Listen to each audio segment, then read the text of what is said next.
डब्लू यादव एको डेग अब चल नहीं जाता, जान चल जाई ऐसा ने बुझाता, जान चल जाई ऐसा ने बुझाता। एको डेग अब चल नहीं जाता, जान चल जाई ऐसा ने बुझाता। हमरो कांवर है अपने बधाला, कुछ घरी कुछ घरी अरम कहला, बोल बम बोलत चला, बोल बम बोलत चला, बोल बम बोलत चला, बड़ी दूर बा।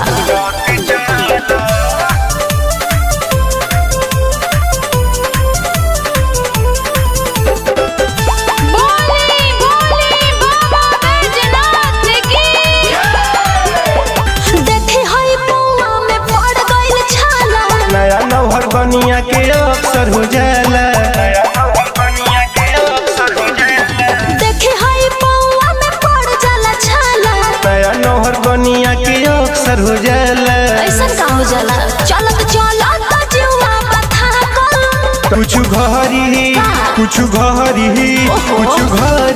अरम कहला, सही में बोल बम बोलत चला, बोल बम बोलत चला, बोल बम बोलत चला। ठीक बा।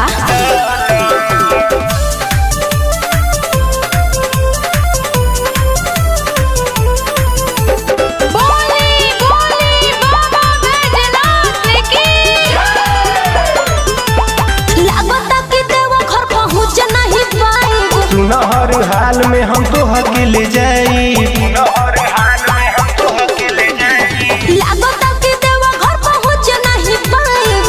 हर हाल में हम तो अकेले जाई। अच्छा सुनील संतोष हो जाए सफाला, कुछ घरी अरम कहला, बोला बोल बम बोलत चला, बोल बम बोलत चला।